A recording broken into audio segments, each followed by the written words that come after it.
어떤 현인에게 한 부자가 찾아왔어요. 그리고 이 현인에게 부자가 묻는 거예요. 뭐라고 묻냐면 돈을 어떻게 사용하면은 좋겠습니까? 그러니까 부자니까 돈이 많잖아요. 그래서 이 부자가 돈을 어떻게 사용해야 되는지 잘 몰라가지고 잠이 오지를 않는다는 거예요. 그럴 수 있거든요, 여러분. 우리는 돈이 없으니까 잠을 잘 자잖아요. 네? 돈이 없으니까 있어 보면 잠이 안 오는 거예요. 그래서 현이는 부자를 어디로 데려갔냐면요, 시장터로 이 부자를 데리고 가가지고 물건을 끌고 메고 가는 상인들을 보여주면서 이 현인이 이 부자에게 이렇게 얘기를 해줬어요. 돈은 앞에다 두지 마시오. 돈을 앞에다 두지 말라는 거예요. 그리고 두 번째, 돈은 등에다 지지도 마시오.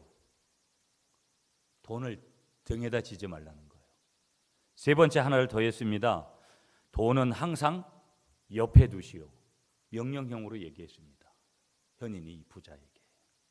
돈은 앞에다 두지도 말고, 돈은 등에다 지지지 말고, 돈은 항상 옆에다 두라는 거예요.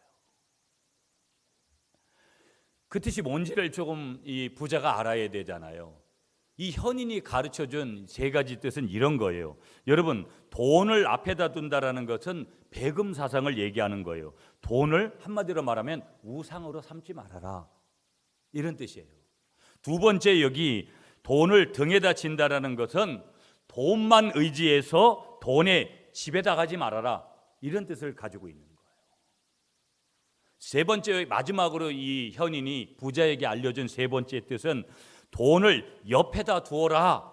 이 돈을 옆에다 둔다라는 뜻은 어떤 뜻이냐면요, 있고 없고에 흔들리지 않는다라는 그 뜻이에요. 내가 돈이 있든 돈이 없든 나는 돈에 대해서 흔들리지 않는다, 이런 뜻을 가지고 있는 거예요.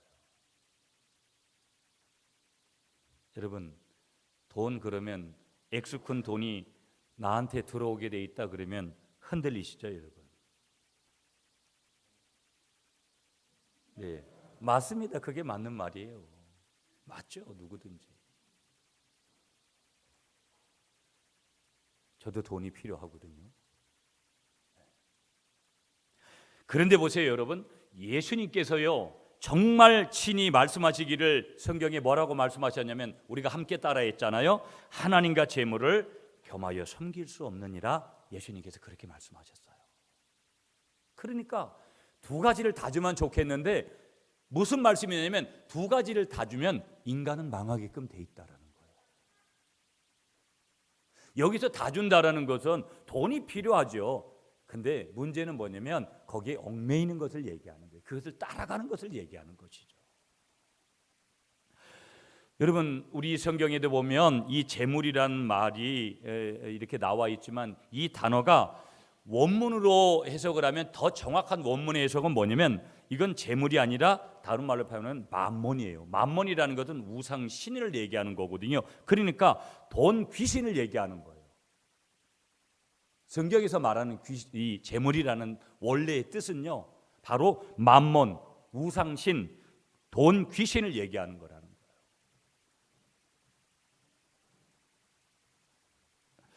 예수님께서는 성경에 보면 여러 가지 비유를 통해서 우리에게 말씀을 주시거든요. 우리가 이제 신천지나 이런 집단들이 이 비유풀이를 통해서 사람들을 유혹하잖아요. 왜 그러냐면 성경의 많은 부분들이 이제 이 비유로다가 되어졌어요, 여러분.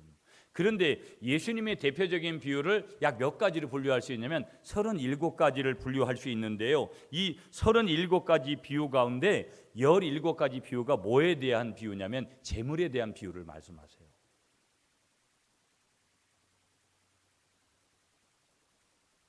그러니까 성경은 물질에 대한 그 말씀을 굉장히 많이 주시고 있고요.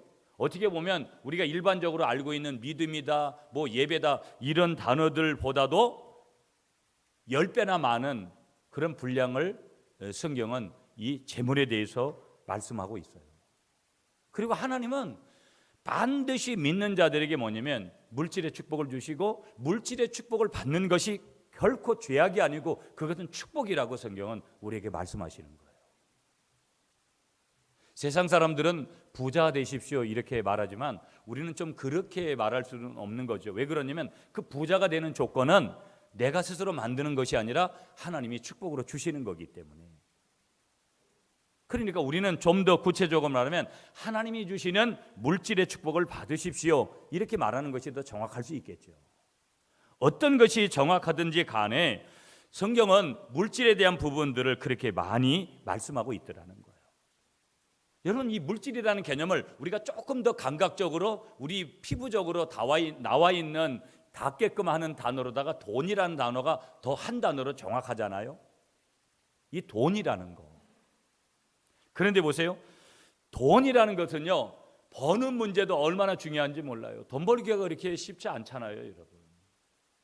그런데 성경은요, 하나님은 이 물질의 관계에서, 재물의 관계에서, 돈의 관계에서 버는 문제보다도 더 중요한 것이 뭐냐고 말씀하시냐면 쓰는 방법이 더 중요하다고 말씀하시는 거예요. 오늘 말라기 선지자를 통해서도 우리에게 가르쳐 주는 게 뭐냐면 돈 버는 방법에 대해서 가르쳐 주시는 것보다도 돈을 어떻게 쓰느냐, 그 방법에, 쓰는 방법에 대해서 우리에게 알려주시는 거예요. 이 쓰는 방법에 따라 버는 정도도 달라지더라는 거예요. 이게 놀라운 영적인 원리거든요. 여러분 보세요. 우리가 돈을요, 잘 쓰면 뭐가 되는 거예요? 약이 되지만 돈을 잘못 쓰면 독이 되는 거예요. 믿습니까, 여러분? 이걸 경험해 본 분들은 이게 어디서 들은 말 같지만은 분명히 우리들 삶 속에 그렇다라는 것을 우리가 이해할 수 있어요. 설교 준비하면서 여러분 여러 가지 자료들을 이렇게 찾으면서 인터넷 보다 보니까 어제 2015년 3월 28일 토요일이죠. 제 643회차 나눔 로또 당첨 번호가 매주 토요일 날 발표됐는데 643회차 나눔 로또 당첨 번호가 추첨을 통해서 어제 발표됐습니다. 혹시 이번 주간에 로또 복권 사신 분들 펴서 제가 번호를 알려드릴게요. 15, 24, 31, 32, 33, 40. 보너스 번호는 13입니다. 13. 그런데 여러분 보니까 6명이 1등에 당첨이 되는 거예요. 이번에 다 됐겠죠. 이제 끝났으니까 본인한테 이제 다음 주 되면 통보 안 가겠어요. 그런데 배당금이 얼마냐면요 25억 3,576만 원이더라고요. 요즘 저도 살살 주님 복권 한번 사볼까요? 이런 마음이 살살 와요. 25억 2억만 줘도 감사한데 여러분 25억 뭐 여러분 괜찮습니다. 복권 한번 사보세요. 마음 계시면. 그리고 그런데 기억해야 될 한 가지 중요한 사실이 뭐냐면요 여러분 통계를 보면 로또 복권에 당첨이 돼가지고 행복하게 살아야 되는데 이게 임상 결과인데 행복하게 당첨돼가지고 사는 사람들보다는 패가 망치는 사람들이 더 많다라는 거예요. 참 놀라운 거죠 보면. 그러니까 돈도 여러분 관리할 능력이 돼야지 하나님이 주시는 거지 관리할 능력이 되면 하나님이 그게 저주인데 주시겠어요. 그러니까 하나님은 관리할 능력이 되면 물질을 주시는 거예요. 왜 안 주나 이렇게 보면 관리할 능력이 안 되는 것들이 될 수 있다라는 것도 우리가 한번 점검해 봐야 돼요. 어린아이들한테 여러분 뭐 몇 억짜리 몇십억짜리 아니면은 뭐 10만 원짜리 이상도 우리가 수표 같은 거 안 주잖아요. 어린아이들한테 그저 많이 주면 10,000원짜리 주고 그러잖아요. 특별한 일 빼고요. 뭘 우리에게 여러분 이 아침에 말씀해 주는 거예요? 하나님께서 우리가 여러 가지를 한번 추측해 볼 수 있는 것이죠. 그런데 우리는 이런 질문을 해야 된다라는 거예요. 여러분 한번 따라 하시겠습니다. 저를 한번 따라 하세요. 하나님, 돈을 어떻게 쓸까요? 이런 질문을 하라는 거예요. 이게 하나님 앞에 기도 제목이고 우리가 물질이 생겼을 때 하나님 이 돈 어떻게 쓸까요? 이 질문을 반드시 해야 된다라는 거예요. 굉장히 중요한 거거든요, 여러분. 하나님, 돈을 어떻게 쓸까요? 우리 물질관에 정립을 하는 게 굉장히 중요하더라는 거예요. 물질을 바르게 쓰고 또 물질을 바르게 벌고 물질을 바르게 드리고 바르게 사용하는 것은 뭐냐? 한마디로 우리가 큰 틀에서 보면 이건 영적 전쟁이라는 거예요. 영적 전쟁. 그렇잖아요. 어떤 때 보면 하나님 앞에 드려야 될 것도 우리가 뭐예요? 갑자기 무슨 일이 생겨가지고 여기에 쓰게 돼요. 그래서 그렇게 쓰는 거예요. 그래서 이 물질은 드리는 문제, 버는 문제, 사용하는 문제에서 다 영적 전쟁이라는 거예요. 영적 전쟁. 여러분이 이제 헌금 생활 잘 하시다가 하나님께 손댄 경험이 있는 분들은 이게 어떤 것인지를 알아요. 원래부터 안 하시는 분들은 별로 감이 좀 없을 것 같고, 하나님과 만몬을 함께 섬기는 것은 그건 잘못된 일이라는 것, 선을 넘어서 뭐예요? 그건 불가능한 일이라는 거예요. 내가 계속 돈을 쫓아가고 그 만몬신, 그 재물 귀신인 그것을 쫓아서 내가 그거를 쫓아가면서 하나님을 잘 섬기겠다, 그런 일은 절대적으로 불가능한 일이라고 말씀하시면서 성경은, 하나님은 우리에게 묻는 거예요. 하나님이 오늘 이 물질관을 향해서, 우리가 가진 이 물질관을 향해서 묻는 거예요. 네 소속이 어디인 줄 아느냐? 내가 만몬신을 추구하며 살아간다면 나는 내 소속이 예수 그리스도가 아니에요. 내가 그리스도인이 아니에요. 그러나 내가 적어도 내가 어떤 돈에 대해서 초월하면서 그것을 구분할 줄 안다면 그것은 뭐예요? 내 소속이 분명한 거예요. 나는 하나님의 자녀들하는 것이죠.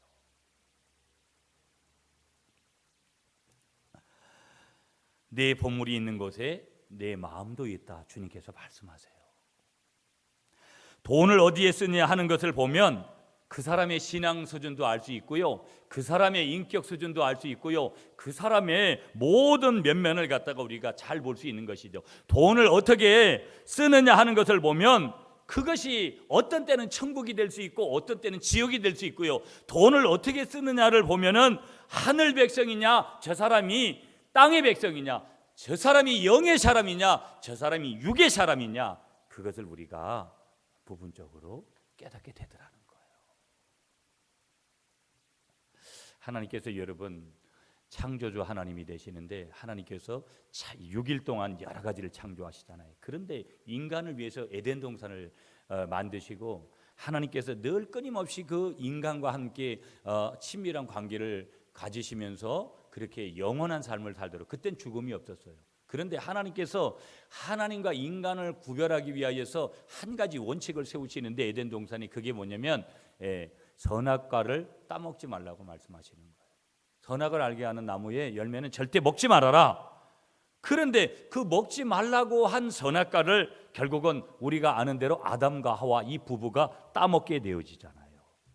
그래서 인류 최초로 원죄라는 거, 범죄라는 것이 발생이 되어지고, 하나님과의 관계가 인간이 단절이 되어지고, 자연과의 모든 관계도 이 친밀한 관계에서 적대적인 관계로 변하게 되어지고, 그래서 인간은 수고의 땀을 흘려야 되고 해산의 고통을 반드시 해야 되는 존재로 바뀌게 되어지고, 그 다음에 인류에게는 죽음이라는 것이 찾아와요.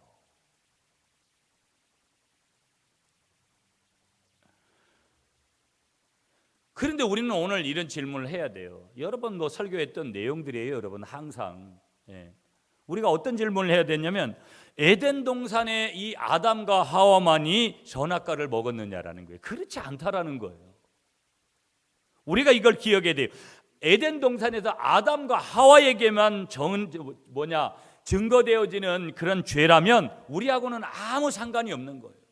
문제는 뭐냐면, 오늘 이 문제에 있어서 현대를 살아가는 우리들에게도 뭐가 존재하느냐, 이 에덴 동산에서 아담과 하와가 따먹었던 선악과가 존재하고 있다라는 이 사실을 우리가 깨닫는 데 있는 거예요. 그러면 오늘 21세기 포스트 모더니즘이라는 이 시대에 살아가고 있는 우리들에게 있어서 선악과는 두 가지로 하나님이 말씀을 주시는데, 첫째의 선악과가 뭐냐? 시간의 선악과라는 거예요. 시간의 선악과. 그 시간의 선악과가 뭐냐? 바로 주일 성수 문제인 거예요, 여러분. 주일을 성수하느냐, 성수하지 않느냐라는 것은 영적으로 보면 그만큼 중요하더라는 거예요. 이건 내가 선악과를 따먹었느냐 안 먹었느냐의 문제만큼이나 중요한 것이 이 시간의 선악과, 바로 주일 성수하는 문제라는 거예요. 오늘은 절대 다른 타협을 우리가 할 수 없는 날이라는 거예요. 두 번째 이 선악과는 어떤 뜻으로 오늘 우리에게 다가오는 것이냐? 물질의 선악과, 바로 11조를 말씀하는 거예요. 11조. 그러니까 아담과 하와가 에덴 동산에서 추방되어져서 선악과를 따먹기 때문에 선악과를 따먹어서 추방되어졌던 것처럼 오늘 우리가 11조를 하나님께 드리지 않는 것은 선악과를 따먹는 것과 뭐하다라는 거예요? 동일한 거다라는 거예요. 동일하다라는 거. 동일하다라는 거. 그러면 우리는 이런 질문을 한번 해봐야 돼요. 목사님, 그러면 우리가 왜 11조를 선악과로 여겨야 되는 건가요? 이런 질문을 여러분이 하신다면 답은 이런 거예요. 11조가 사람의 것이 아니기 때문에 그런 거예요. 자, 여러분 오늘 본문으로 가셔서 8절 말씀을 여러분이 한번 한 목소리를 읽어주십시오. 오늘 말라기 3장 8절 말씀 같이 읽어주세요. 시작.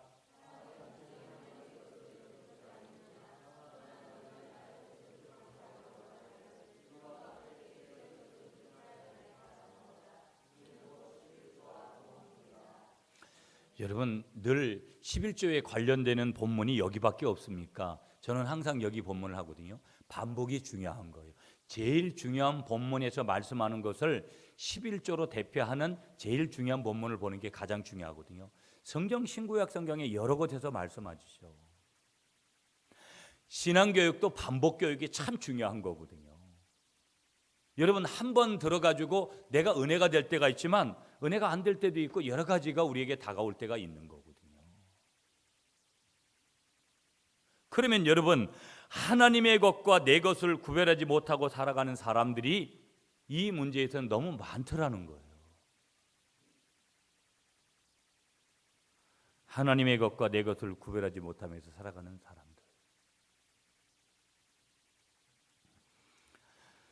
이것 때문에 오늘 본문에서는요, 저주를 받았다고까지 부정적인 측면의 말씀을 지금 주시고 계세요.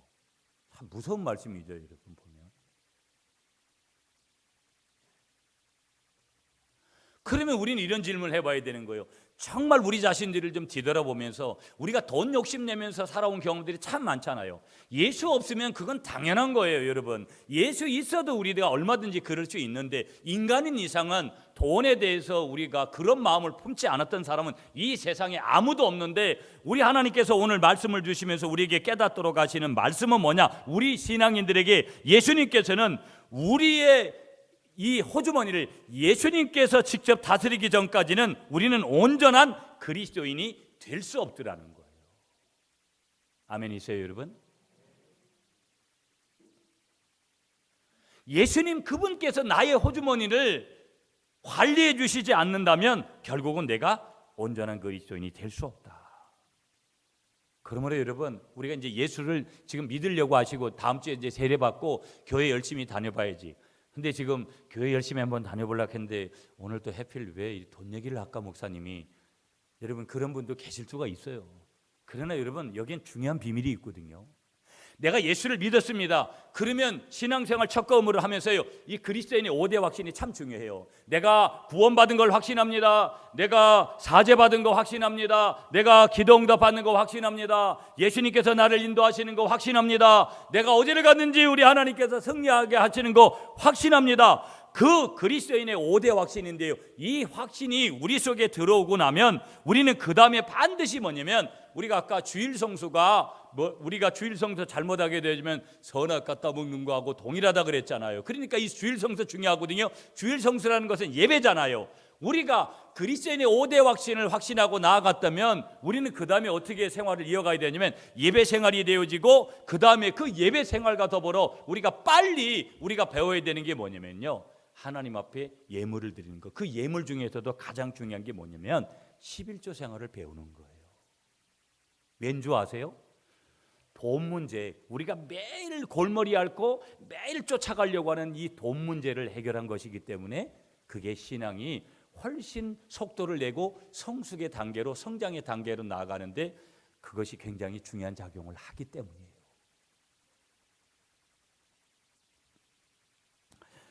영국의 유명한 강해 설교자였던 스펄전은요, 이런 이야기를 우리에게 전해주세요.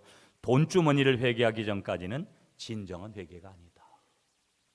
하나님 앞에 돈주머니가 정직한 사람이 정직한 신앙입니다. 아멘 좀 하세요. 여러분이 읽었던 8절 하반절에 보시면 때문에 11조와 헌물을 거기서 나누어서 말씀하시는 거예요. 11조 따르고 또 다른 봉헌물이 따로 있다라는 거예요. 여러분 여러분이 드리는 감사헌금, 건축헌금, 성교헌금 이런 것들 다 따로 있다라는 거예요. 여러분이 심지어 드리는 뭐예요? 성미에 이르기까지도, 여러분이 교회에 들여서 드려지는 찬조까지도 다 마찬가지 그런 개념이라는 거예요. 엄격히 말씀을 드리면 11조는 헌금이 아니라는 거예요. 그럼 뭐라는 거예요, 여러분? 당연히 드리는 11조는 하나님의 것이라는 거예요. 아멘 좀 하세요. 정신들을 못 차리시네요. 아침에 돈 얘기하시니까 영 위축되세요? 네. 걱정하실 필요 없어요. 이건 오늘 우리가 축복받자고 말씀을 듣는 거지 심판받자고 아까 저주하시겠다 그랬는데 그것은 우리가 잘못되어졌을 때죠. 그걸 붙들라는 말씀이 아니거든요. 우리는 왜 축복을 받지 못하는지 우리는 항상 투정을 부릴 때가 있어요. 그래서 우리가 하나님 앞에 왜 나를 축복하지 않느냐고 투정을 부릴 것이 아니라 받지 못하는 원인이 어디에 있는지 분명히 우리가 깨닫는 것이 성결 과제예요. 여러분 잘 질문해 보세요. 여러분들이 지금 현재 물질에 대한 문제가 있다면 하나님 앞에서 자신의 물질관을 분명하게 점검해 보셔야 돼요. 잘 들으세요, 여러분. 자기가 그런 사람인지 아닌지를 잘 보세요. 어떤 분들은요, 어떤 분들은 사람에게는 굉장히 잘해요. 돈을 잘 써요. 밥도 잘 사고 뭐 여러 가지 선물도 잘하고. 여러분이 한번 잘 보세요. 그런데요, 문제는 뭐냐면 하나님께 드리는 헌금에 대해서는 분명하게 인색한 분들이 계세요. 교회에서 뭐 좀 이렇게 같이 합시다, 뭐 이렇게 합시다, 이렇게 했을 때 적어도 거기까지는 안 나가도 하나님 앞에 드리는 문제에 대해서만큼은 더더군다나 헌금으로 구별해 드리는 부분만큼은 달라야 되는데 이것도 안 하고 저것도 안 하고, 그런데 사람들한테는 굉장히 잘하는 거예요. 여러분 이게 얼마나 무서운 건지 몰라요. 영적인 원리가 있어요. 우리가 사람한테는 잘못해도 상관없어요. 무슨 말씀인지 아세요? 적어도 내가 돈을 쓰는 문제에 대해서요. 그러나 물질을 드리는 그런 물질관에서 더 정확하게 말씀하면 우리가 예물을 드리는 데 있어 가지고 하나님 앞에 드리는 것은 인색하고 사람에게는 풍성하게 하는 것은 결코 옳은 것이 아니에요. 더 나아가서 내가 하나님께는 바르게 하지만 사람에게는 좀 인색해도 괜찮아요. 그러나 하나님이 정말 원하시는 것은요, 하나님께도 인색하지 아니하고 사람에게도 인색하지 않는 거예요. 아멘이십니까? 그러니까 우리가 점검을 해봐야 될 것은 내가 물질관에 문제가 생겼다, 내가 물질에 어떤 어려움이 있다. 여러분이 지금 물질을 어떻게 사용하고 있는지를 잘 관찰해 보시라는 거예요. 하나님께는 인색하고 사람에게는 관대한 거 결코 하나님이 안 기뻐하세요.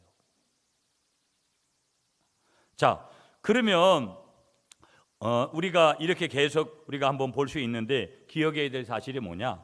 아무리 사람에게 잘해도 그것은 하나님께 인정받을 수 없는 것이다 라는 것을 말씀드린 거예요. 그러니까 하나님께 드리는 것들 우리가 반드시 어떤 것들 여러 가지들이 있는데 그 상황들을 우리가 분명하게 점검하는 것이 굉장히 중요한 것이다. 분명하게 기억할 것이 무엇이냐? 하나님은 오늘 본문을 통해서 어떤 말씀을 주시느냐? 단지 사람에게 저주하신다라는 것이 아니라 11조를 통해서 축복을 내리시겠다라는 뜻을 반드시 밝히고 계시고, 오늘 우리가 이 설교의 말씀을 들어야 되는 이유가 뭐냐면 이것이 복음이기 때문에 이것을 붙들라는 거예요. 우리의 물질을 이렇게 쓰면 하나님 앞에서 축복이 되어지고 하나님 앞에 영광이 되어지고 내가 이 물질의 문제를 해결할 수 있는 것이구나. 이게 복음이기 때문에 이걸 붙들라는 거예요. 아멘이십니까? 그러므로 여러분 11조를 통해서 축복을 내리시겠다는 것이 누구의 뜻이라는 거예요? 하나님의 뜻이라는 것을 믿으시는 여러분들이 되시기를 간절히 축복하겠습니다. 한번 따라하겠습니다. 11조는 선악과와 같은 것이다. 계속 따라하겠습니다. 11조 드리면 축복이고 안 드리면 선악과를 먹는 것입니다. 범죄하는 것입니다. 여러분, 단순한 이 원리를 한번 여러분에게 잘 적용해 보세요. 하나님이 원하시는 것은 우리가 축복 가운데 있기를 원하시는 거예요. 그럼 안 드리면 뭐 그냥 괜찮은, 물론 아직까지 신앙의 정도들이 그렇게 아직까지 거기에 이르지 못할 수도 있어요. 그러나 예수 믿는 순간 이런 문제들은 해결되는 것이 우리에게 우선적으로 필요한 것이라는 거예요. 여러분, 세계적인 그 치약 회사 중에 콜게이트라는 치약 회사 들어보셨죠? 콜게이트 치약. 이 콜게이트라는 치약 회사의 명칭은 그냥 콜게이트라는 사람의 이름을 따가서 붙인 거거든요. 이 콜게이트는 원래 영국 출생의 사람입니다. 그의 원래 아버지는 중풍병자였고요. 어머니는 폐병 환자였습니다. 그런데 보세요. 그래가지고 이 콜게이트는요, 늘 거지 같은 그런 생활을, 부모님이 병원에 그냥 두 분 다 입원해 계시니까 이 아이가 누군가 거들 사람이 없잖아요. 그래서 거지 같은 생활을 하다가 방황하다가요, 미국으로 건너가는 배에 숨어 들어갑니다. 그래서 그 배에 어디로 가냐면 짐짝들이 있는 곳에 그렇게 숨어 있다가 결국은 마지막에 들켜요. 그래가지고 선원들한테 문철을 당했는데요. 이 선원들이 문철을 해보니까 이 아이가, 콜게이트라는 이 아이가, 아버지는 중풍병자고 어머니는 폐병으로 고생하다가 먹을 것이 없어가지고 방황하다가 미국 가면 조금 살 수 있겠나 싶어가지고 이 배까지 몰래 타고 왔다라는 것을 알게 되어져가지고 선장에게 보고를 합니다. 그러니까 그 배의 선장이 자초지정을 얘기를 듣고 이 콜게이트한테 제안을 합니다. 너 내 양아들이 되겠느냐? 그러니까 이 콜게이트가 당연히 내가 그렇게 하겠다라고 그렇게 답을 하죠. 그래서 선장의 아들로 입적이 되어집니다. 그 후에 선장이 이제 연세가 들어서 나이가 들어가지고 이제 늙어져가지고 배를 팔고 그분이 이제 치약 회사를 하게 되어집니다. 치약 만드는 공장을 하게 되어지는데 그게 잘 되어져서 결국은 이제 부자가 되어집니다. 그래서 그 부자된 양아들이 됐으니까 그게 다 누구한테 오겠어요? 이 콜게이트한테 온 거예요. 그런데 보세요. 이 아버지는 중풍병이고 어머니는 폐병이었지만요, 원래 이 부모님들은 병상에 있으면서도 신앙이 좋았던 분들이에요.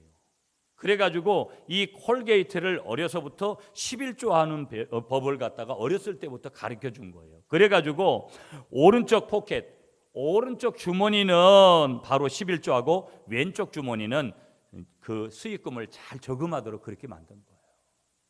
이 콜게이트가요, 적으나 많으나 늘 가난했잖아요. 그러면서도 늘 구별해가지고 11조를 정성껏 드렸다라는 거예요. 결과물이 여기에 이른 거예요. 부자 아버지를 만나서 하나님이 부자 아버지를 만나게 하신 것이죠.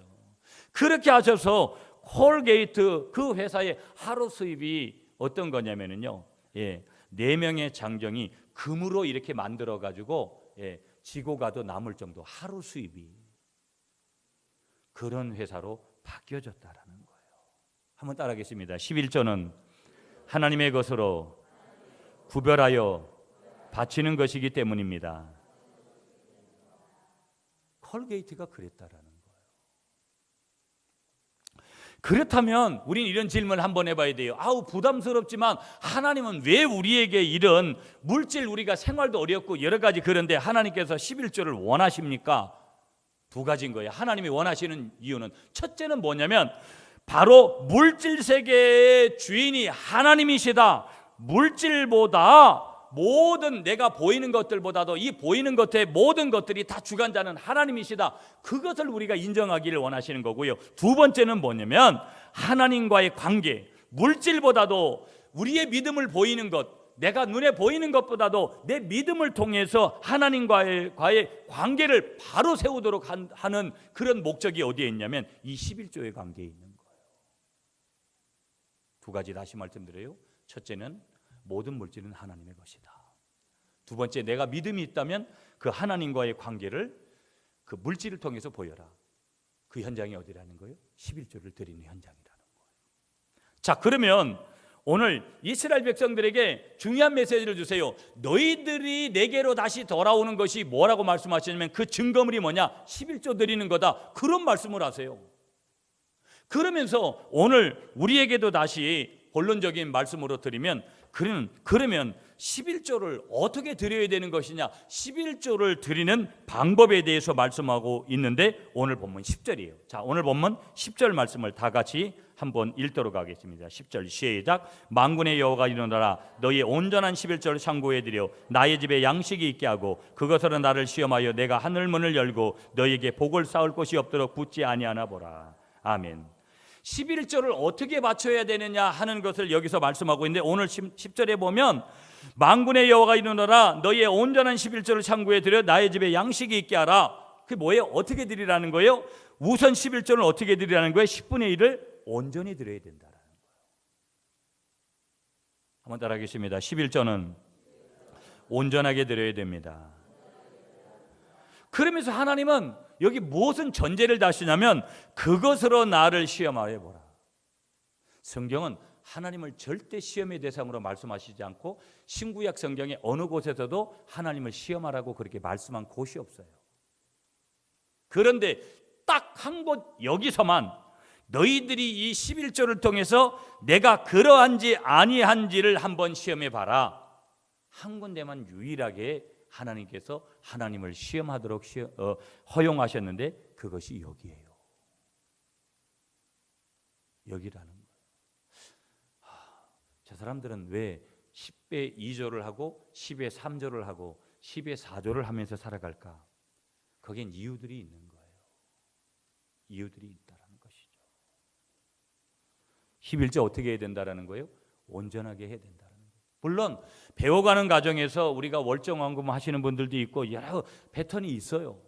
그러나 어디로 나아가야 된다는 거예요? 성경적인 것은요. 온전한 11조를 해야 된다는 거예요. 온전한 11조. 그리고 두 번째 11조 드리는 방법이 있는데 여러분 11조를 어디다가 드려야 된다는 거예요? 교회에다 드려야 된다는 거예요. 내가 알고 있는 어떤 시설에 불쌍한데 저 사람들한테 드린다. 있을 수 없다라는 거예요. 온전한 11조 또 교회에 드리는 그런 예 중에 제가 몇 번 소개했는데 여러분 저희 교회 예전에 한 몇 년 됐죠. 한 5년 이상 됐을 거예요. 대구에 계신 여자 집사님이 저희 교회에 300만 원 헌금을 해줬는데 그분은 대출을 3천만 원 받아가지고 11조 헌금을 갖다가 300만 원을 그렇게 한 거예요. 엄연하게 말하면 자기 교회에다 11조 해야 되는 건데 여하튼 그런 분들은 대출을 해서까지도 뭐냐면 11조 생활을 하는 거예요. 한번 따라하겠습니다. 11조 드리는데 온전하게 드리고 내가 섬기는 교회에다 드려야 됩니다. 그러면 여러분 11조 드리지 않으면 어떻게 한다라는 거예요? 여러분 정말 거북스러운 말씀이죠. 오늘 9절 말씀. 여러분 9절 말씀 우리 다 같이 읽겠습니다. 시작. 너희 곧 온 나라가 나의 것을 도둑질하였으므로 너희가 저주를 받았느니라. 여러분 죄송하지만 난 아직까지 이제 신앙생활 처음 해서 아직까지 11조 안 하는 분들은 그러면 목사님 나는 그러면 저주받은 겁니까? 그렇게 생각하시면 안 되죠. 그러나 여러분들이 예수를 이제 믿기로 하셨으면 여러분들이 이제 11조를 배워가셔야 된다라는 거예요. 그러나 엄연하게 말씀은 우리에게 뭘 주시는 거예요? 11조 하지 않으면 결국은 그건 도둑질하는 거고 하나님 거 도둑질하는 거고 이미 그건 저주를 받은 거다. 하나님은 저주를 말씀하시면서 그러기 때문에 너희들이 저주 안에 있기를 원하신다? 안 원하신다? 하나님의 자녀들에게 원하시는 것은 저주 안에 있기를 원하시지 않는다는 이게 복음이고 이걸 말씀해 주시고자 하는 거예요. 하나님은 우리에게 축복된 삶을 살기를 원하시기 때문에 그러므로 그 축복의 도구가 뭐라는 거예요? 11조가 될 수 있다라는 것. 그래서 시험까지 해보시라고 말씀 주시는 줄 믿으시는 여러분들이 되시기를 간절히 축복하겠습니다. 그러면 이 11조를 하지 않으면 저주를 받았다라는 이 말씀의 의미는 뭐냐면 이 땅에도 쌓이지 아니하고 하늘에도 쌓이지 않더라 이 말이에요.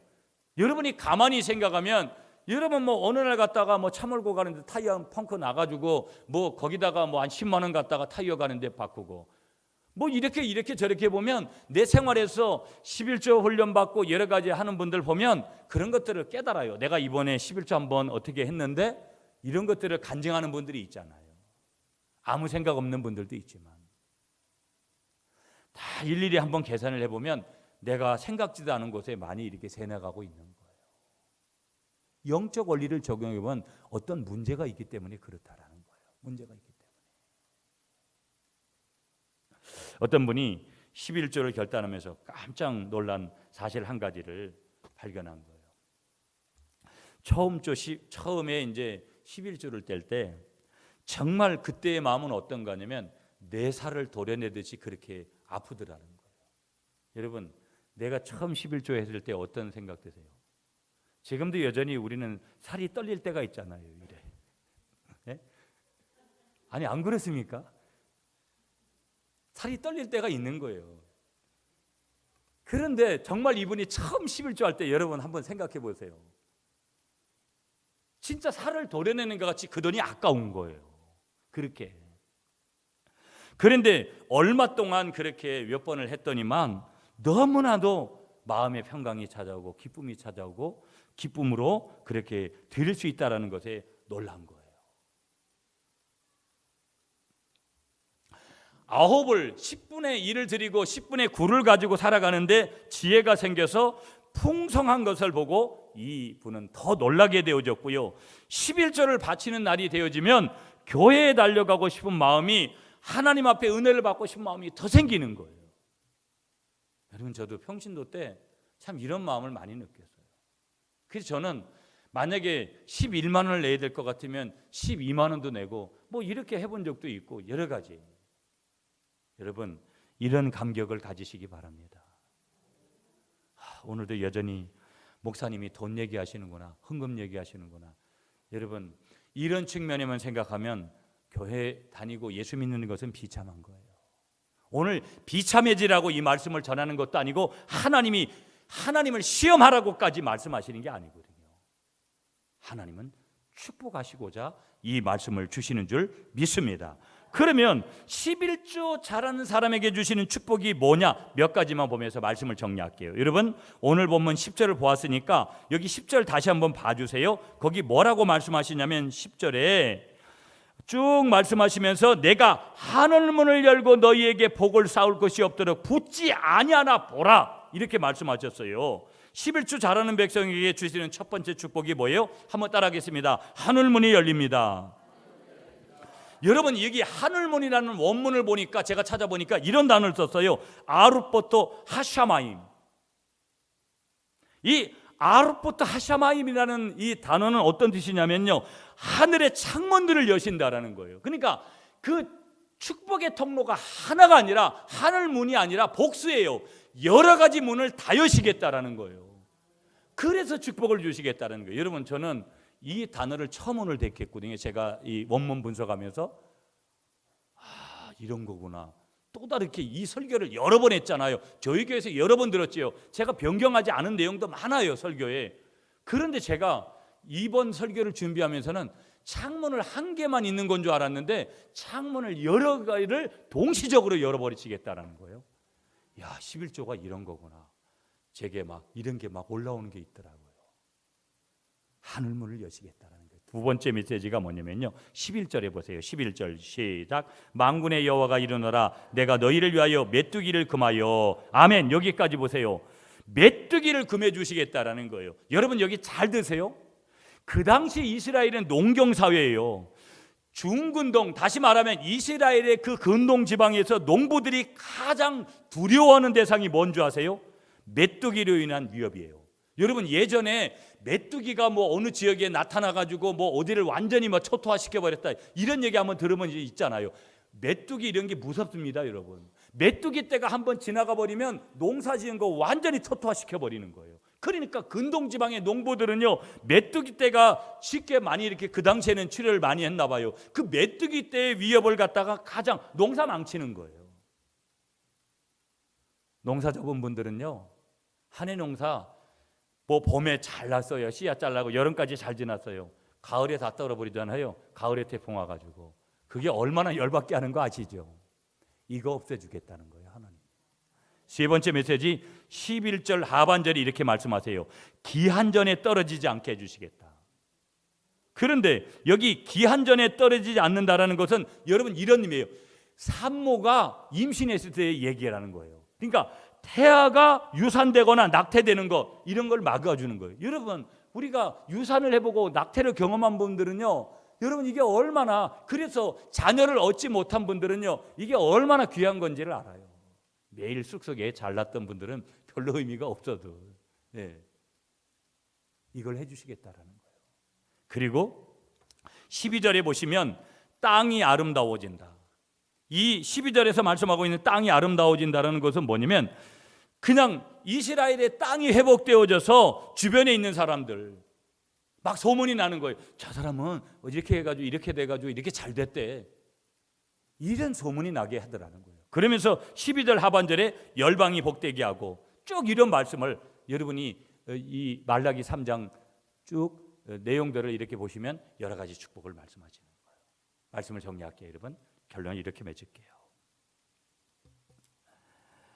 세계 36개국에 96개의 교회를 세운 장로님이 한 분 계세요. 이분은 이제 이미 은퇴하셨는데 화양교회 장로님이신데 우리가 잘 아는 대의그룹이라는 그룹의 회장이신 최의승 장로님이에요. 이분이 쓴 책 중에 2007년도에 출간된 죽게 하듯 하라라는 책이 있어요, 여러분. 이 장로님은요, 이 책을 통해서 이런 간증을 하시는 거예요. 잘 들으세요, 여러분.